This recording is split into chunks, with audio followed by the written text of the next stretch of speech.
Well, in the coming years, computer chips will cost as little as a penny.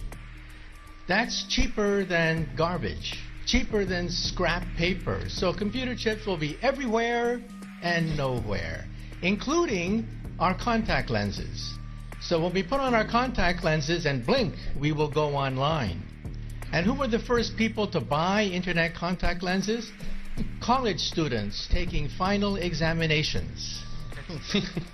This means that my students will blink, and they will not have to memorize all the things I've been talking about. This is going to revolutionize education, because we cannot force students to memorize things that they can simply blink and get. And then if you feel sick, you will blink and see RoboDoc. RoboDoc is artificially intelligent, talks to you in plain English or Russian or whatever, speaks any language, accesses the entire internet for sound medical advice, almost for free. This is going to revolutionize the medical establishment. We'll still have doctors, but doctors will use RoboDoc as an aid. And if you're in a car accident in a foreign country, you don't speak the language, you'll talk to your wristwatch and talk to RoboLawyer. RoboLawyer understands the law in any country, in any language. In fact, I personally believe that artificial intelligence, the robotics industry, will eventually become bigger than the automobile industry of today, because your automobile will become a robot. You will talk to it. You will argue with it. You'll have discussions with your car about the best route to take. And when you want to park the car, you simply tell your car, park yourself. And the car parks itself. This is going to revolutionize urban economics when you don't have to worry about parking anymore. And then the next organ to be digitized is the brain. You may not know this, but 2 years ago, scientists were able to upload the first memories. Memories can now be uploaded and downloaded. This makes possible BrainNet. BrainNet could be the next step in the evolution of the internet. Instead of zeros and ones, instead of text, you'll put emotions, feelings, sensations, memories. Teenagers will go crazy. Teenagers put happy faces at the end of every sentence. Why bother to do that when you can put the emotion of your first dance, your first kiss, your first whatever right there on the internet?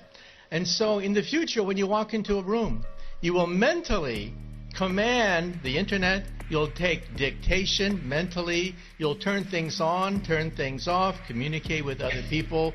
People will think of you as a wizard of some sort, mentally communicating with everything around you. That's BrainNet. And then biotech is being digitized now. We can create a human body shop. We can create from your own cells, so there's no rejection mechanism. We can create skin, bone, cartilage, noses, ears, blood vessels, heart valves, bladders. Complete windpipes can be grown in the laboratory.